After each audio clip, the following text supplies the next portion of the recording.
She didn't move when the wind scraped the snow across her toes. Barefoot, lips split, face the color of river stone, she sat chained to a splintered hitch post outside Ellis Grain and Feed. The chain wrapped tight around her wrist, rusty iron biting raw skin, frozen blood flaking down her hand like bark peeling from a dying tree. One arm sagged low. The other hugged her ribs, as if warmth might be coaxed from bone. Snowflakes clung to her lashes. She didn't blink. The corn lay beside her. Just one ear, half-eaten, teeth marks visible on the yellow. Dawn cracked open the winter sky, spilling a smear of red across the brittle earth. Merritt's Hollow blinked awake slow. Horses snorted steam into the frost. Boots shuffled through mud frozen stiff. The clap of saloon shutters, the low clang of a blacksmith's anvil. Life carried on, as it always did. Nobody spoke to her. A woman on the porch of the general store paused, just long enough to pull her daughter close and mutter something. The girl stared at the chained woman, wide-eyed, until her mother tugged her away. A farmhand spat near her feet, adjusting his gloves before heading toward the livery. An old preacher passed, eyes forward, murmuring something to the wind that might have been a prayer or might have been nothing. The woman didn't look at any of them, her gaze fixed somewhere above the rooftops. Maybe beyond the ridge, maybe years back. The deputy had chained her there the night before, caught crouched behind the grain store. A single corn sack torn, its guts scattered. She'd ripped it open with her teeth. Didn't run when he pulled his revolver. Didn't flinch when the back of his hand split her lip. Didn't say her name. Just swallowed the last bite of corn and looked at him like he was a shadow passing across a dying fire. "No use taking her to the jail," he'd said, half drunk. "Let her sit out. Let folks see what happens when you steal from the town's hands." And so she sat. The sun climbed higher, though it gave no warmth. Her skin had begun to pale under the frost, fingers rigid around the post. But her eyes, blue as a dusk storm, stayed open. A horse-drawn wagon rolled past. The man driving didn't glance her way. The boy in the back did. He stared too long. The woman raised her head slightly. Their eyes met. The boy looked away. Time slowed. Or maybe it stopped. No one marked hours in pain.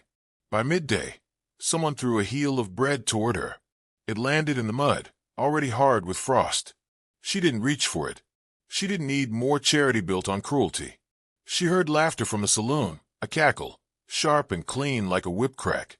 She blinked for the first time. A dog padded by, sniffed the ear of corn, then limped away. No coat covered her. Her dress was threadbare, once maybe blue, now the color of old smoke. Her hair hung in matted ropes against her cheeks, and one shoulder bared a bruise the size of a boot sole. No one had asked where she came from. They didn't care. A woman stealing corn wasn't a story. It was a stain. She coughed once, dry rough. It echoed louder than the wind. Inside the store, Baker Ellis himself peeked from behind the curtain, his face pinched, rat-like. He didn't come out, just watched, then returned to counting grain and silver. What was mercy, after all, compared to message? By sundown, the town grew colder. Shadows lengthened, stretched like ghosts across the dirt roads. The lanterns lit one by one, flickering in cracked glass. Still she sat. Still she breathed. Two men leaned outside the barber shop, eyeing her like something hung on a butcher's hook. One of them chuckled. "Bet she's got a price, even now." The other grinned but said nothing. Even among wolves, some lines stayed buried. A storm brewed on the far horizon. Thick clouds, gray and low, churned toward town. Snow began again, slow and soft. It collected in the hollows of her collarbone, clung to her brows. Still, she didn't shiver. Only once did she move, when the church bell rang for evening prayer. Her head turned, just a fraction, toward the sound. Her lips parted as if to speak. Nothing came out. She looked like a statue carved from hunger. And still no one came. Not until a sound cut through the still air. Not loud, a hoofbeat, steady and hollow. Then another. A rider came up the main road, leading a thin horse and a cart with one wheel squealing. Dust clung to his coat, his hat brim pulled low. He didn't carry a rifle, but the way he sat the saddle, you knew he'd used one. The town didn't greet him. They rarely did. He was known, but not spoken of. Lorne Maddox. He passed the hitch post slow. Didn't stop, but his eyes flicked her way. Just once. She didn't look back. He rode on, toward the feed store. Tied his horse near the side. Went inside. Moments passed. A crow landed near the corn husk. Pecked once. Took a piece. The wind picked up. Her chain rattled slightly. Still she did not move. Inside the store, Maddox spoke low, his voice like sandpaper, rough and used. Sack of oats, and whatever's left of last week's. Ellis didn't mention the woman outside. Neither did he. When Maddox stepped back out, he paused. The hitch post was in his shadow now. The woman half-slumped, her chin lowered, but her eyes still open. He reached into his coat, pulled out something wrapped in cloth, walked over slow. She didn't flinch. He crouched near her feet and placed a folded blanket on the ground. Not over her, just near. His eyes stayed on the chain, then flicked to hers. Her lips moved, cracked slow. Not a word, just breath, like she was trying to remember how speech worked. He stood again. Cold's coming worse tonight. She blinked. Once. He stepped back, took hold of his cart. The horse groaned and turned. As he moved away, her eyes followed, not pleading, just curious, like she wasn't sure what part of her he'd seen. The wind howled louder, sweeping snow into the corners of buildings and the backs of coats. Townsfolk huddled inside, shutters drawn, fires lit. She remained outside, chained, alone.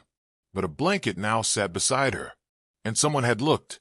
No one remembered her name, but some would later say, when the town turned on its own, when fire came, and justice bled, that they remembered the moment the silence cracked. Just once, on a cold night, in front of Ella's store, and the sound it made wasn't a scream. It was a breath, a living one. Dust clung to his boots like it knew no other home. Long cracked down the sides. The leather told more truth than he ever would. His coat, stitched and restitched, bore a faded blue, not from fashion, but from war, thread by thread fraying at the collar where a woman's hand might have once tried to mend it.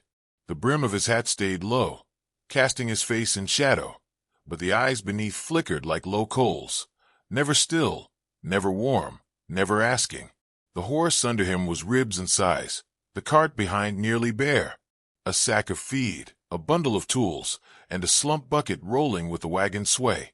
His fingers gripped the reins with familiarity, not gentleness. His name passed in town now and then, in saloons, under breath, always after someone left the room. Lorne Maddox. Just a rancher, they said, though the word meant little these days. The drought had snapped most fence lines and bled the land to bone. Those who could leave had.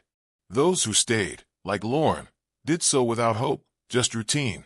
A shovel here, a broken hinge there, and silence. Always that. He came into Merritt's Hollow as he always did, slow, quiet, unnoticed until noticed. Wheels creaked across frozen mud as the church bell rang 5 times. Evening already. He passed the chained woman without turning his head. At least, that's how it seemed. But his eyes had seen her. The chain, the corn husk, the purple bruise hiding beneath her collar, the slackness of her limbs, the bite marks on her hand, the kind of seeing that didn't show on the face but settled in the gut like a stone. Inside Ella's store, the floor groaned under his step. The bell above the door gave a half-hearted jingle. He waited by the counter, eyes scanning the rows of molasses jars, canned peaches, a cracked calendar still stuck on September. Baker Ellis emerged from the back with a ledger in one hand and suspicion in the other. Maddox, he said, like the name weighed something. Back again. Lorne nodded. Same as last week. Ellis scratched at his chin. Oat's been short. You'll get half. Lorne didn't argue, didn't blink. Coins hit the counter. Metal clinked soft. Ellis took them. Saw you looking at. His voice low, like rotten fruit under snow. You think that's a shame out there. You best remind yourself what theft does to a town like this. Lorne said nothing, just hoisted the sack onto his shoulder, the motion easy, practiced. He stepped out without a word. The wind had picked up. Snow dust twirled in little devil circles near the post where she sat, now slumped lower than before. One of her shoes had come off. No one had bothered to return it. He walked past her again, slower this time. Her eyes lifted. Not fast, not pleading. Just a tilt of her chin and two blue windows cracking open. Blood had dried along the split of her lip. Frost on her brows. And yet no shame. No hate. Just hunger. Not for food. For something quieter. Their eyes met. His breath caught barely. A twitch at the corner of his mouth, quickly buried. He moved on.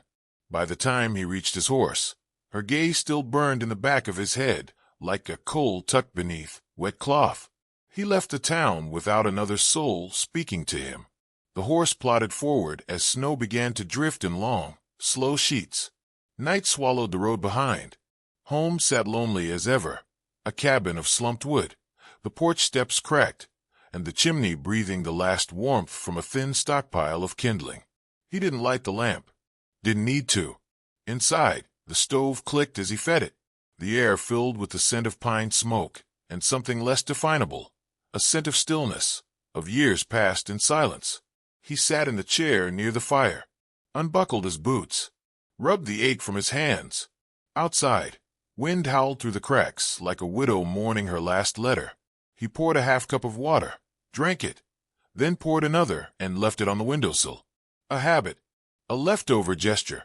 She'd used to do that, for the ghosts, she'd said. They get thirsty, too. He tried to sleep, stretched out on the rug before the stove. The warmth pulsed into his back. But every time he closed his eyes, he saw hers. That blue. Not soft, not pleading, but damn near breaking. She hadn't begged. That mattered. People begged when they were taught how, when they'd been spared enough to still believe in mercy. She hadn't. She just sat, frozen, forgotten, already gone except for breath.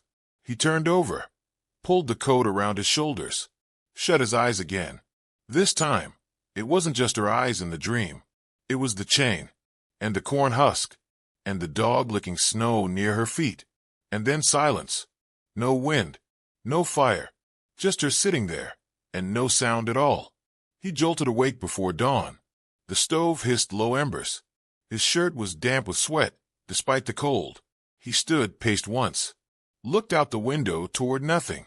Just the same crooked tree by the barn, the same gray sky threatening snow. He poured another cup of water, held it, set it down. Then he moved fast. Boots on, saddle strapped, feed left behind. He didn't speak a word, not even to the horse. Just rode. Back toward town. Back toward the chain. Because sometimes a man doesn't break from bullet or blade. Sometimes he breaks from the sound of nothing crying. Frost gripped the town like a vice the next morning. Roofs sagged under the weight of new snow. The sky hadn't yet lightened, just hovered in that thin gray before dawn when the cold feels permanent and time forgets to move. The streets were empty. Not even dogs dared the wind. Lorne rode in quiet, the sound of his horse's hooves muffled in the powder. Steam rose off the beast in slow clouds, and the cart behind him creaked only once, as if reluctant to witness what he came to do. He tied the reins near the same post. She was still there. Head bowed now, body slumped sideways. The snow had formed a crown on her shoulders. Her hands no longer clutched the wood. They hung loose, fingers curved in a frozen kind of prayer. One breath every few seconds. That was all. He stepped down. His boots broke the crust of ice with soft snaps. She didn't lift her head, didn't flinch when he knelt. From the satchel slung across his back, he pulled out the bolt cutter. Rusted, heavy. 2 hands needed to use it. He paused once, eyes flicking to hers. Still shut. The cutter found the chain. Cold metal on cold metal. One slow breath. Then, *click star. The sound was small. Final. The chain loosened, slid from her wrist like a serpent defeated. She didn't react. Lorne set the cutters down, removed his coat, leaned forward and wrapped her in it with the care of someone folding a flag. His arm slid beneath her, and he lifted her gently, her weight nothing at all. She sagged against him like fabric, a cracked doll without a voice. He placed her sideways on the horse, tied a blanket around her waist to keep her from slipping. climbed behind, arms around her to guide the reins. By the time the sun stretched its first gold finger across the ridge, they were already disappearing into the pines. It was noon before the first townsman noticed the chain lying empty, half buried in snow. By dusk, the talk had started. "She's gone. That rancher, what's his name?" "Maddox." "Yeah, him. He took her." "Reckless fool. He'll hang if Ellis has his say." But no one saddled a horse to chase. No posse formed. This was Merritt's Hollow. People watched, gossiped, but didn't intervene. Judgment came easier than justice. Out beyond the town, miles from the last fence post, the land turned to a kind of silence no voice could disturb. His ranch, or what was left of it, sat like a secret, barn half collapsed, fields brittle with winter rot, windows clouded with dust. A single goat bleated from the pen. That was the only welcome. He carried her inside. The cabin creaked in protest. The fire had long since gone to embers, but he stoked it fast, fingers moving with urgency. He laid her on the only bed. The mattress sagged, frame crooked, but the quilt was warm from the firelight. He unwrapped her feet, saw the frostbite creeping in. Her wrist was black, where the chain had lived. Her mouth bled, slightly, when he tried to tip water between her lips. He didn't speak, just worked. By nightfall, she was breathing better. He heated broth, left it on the table. He sat in the corner, on the floor, back to the wall. He didn't sleep that night. Just listened to the storm rise outside and the fire pop, and her breathing shift from shallow to steady. 2 days passed before her eyes opened. She blinked like light was foreign, her face stiff from stillness. The ceiling beams above her were unfamiliar. So was the warmth on her legs. Then she sat up too fast. Tried to run. She made it 2 steps. Her knees buckled. She hit the floor. He didn't move. Just watched from the shadows by the fire. She turned her head, teeth clenched, eyes wild. No words, just that look, sharp and ready for another blow. He didn't give it. She stared at him, breath shaking. When it was clear he wouldn't rise, wouldn't chase, wouldn't touch, she dragged herself back to the bed and curled up like an animal trying to forget its own bones. He brought her broth again that night. She didn't touch it while he watched. When he rose and walked outside, she drank it all. By the 3rd day, she sat on the porch for a full hour, legs wrapped in blankets, face to the sun. By the 5th, she was feeding the goat. He never asked her name. She never asked why he took her.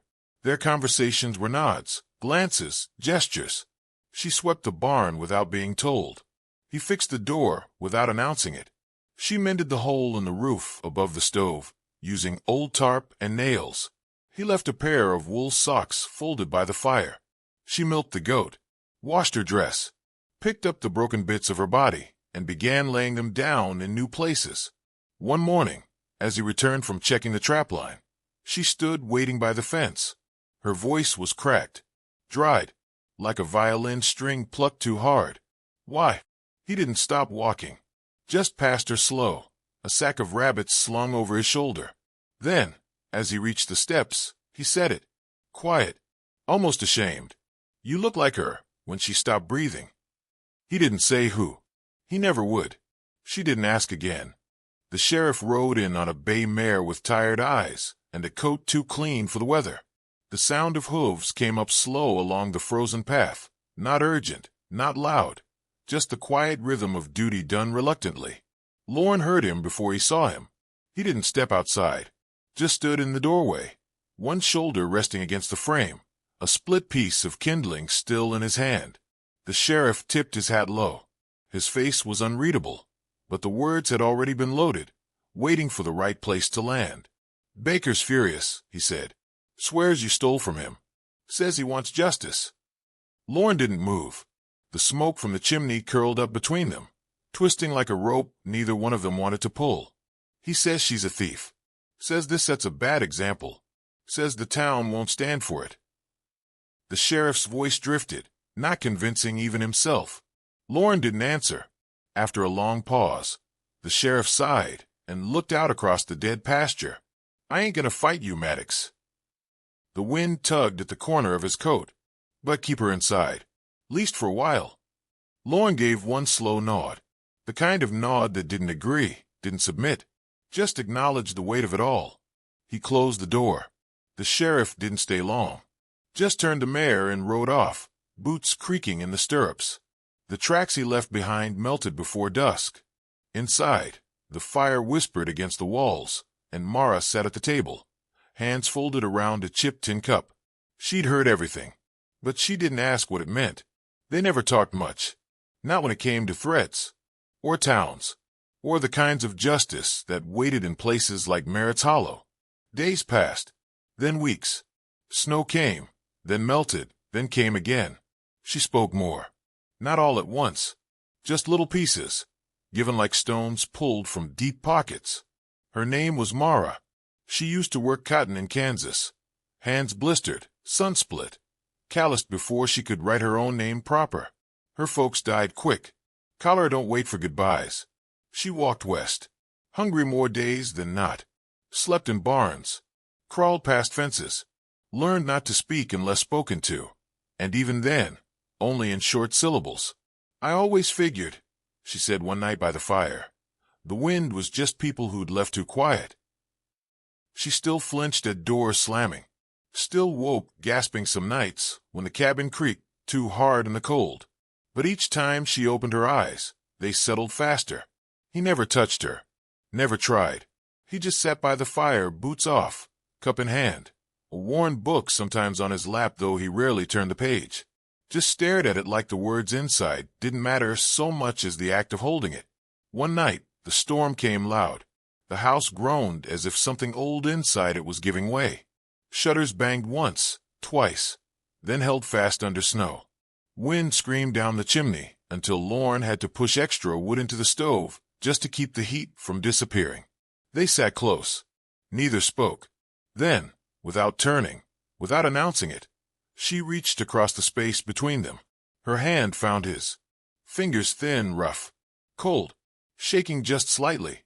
He didn't pull away, didn't even look down.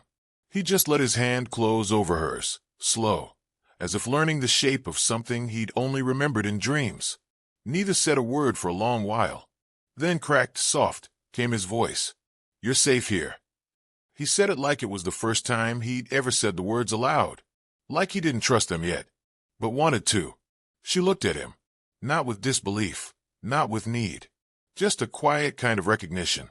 In the morning, sunlight filtered through the fog glass, warming the floor in long gold strips. The storm had passed. The roof still held. A loaf of bread sat on the table, torn in half, crumbs scattered like seeds. 2 cups sat side by side. Steam curled from both. Above the doorway, freshly carved into the beam, were 2 letters, rough, uneven, but deep enough to last. M+L. She found a patch of thawed soil by the barn, soft enough to take her fingers. She dug with bare hands, planting dried seeds she'd saved from the last jar of squash. Her nails were caked in dirt, her cheeks smudged with effort. He came behind her and knelt beside her without a word, laid his hand in the dirt too. By afternoon, his boots stood beside hers at the doorstep. Same dust, same wear. The sun was warmer than it had been in months. The goat kicked at its fence in lazy hunger. And from inside the cabin, sudden, unprompted, came a sound the land hadn't heard in years. A woman laughing. It rose light, broken, imperfect, but real. The wind carried it down the slope, across the brittle grass and cracked fences, through the hollow places of the house, and beyond the old post, where she'd once been chained. No more links in the dirt, no more whispers of shame, just laughter, and a fire that never went out.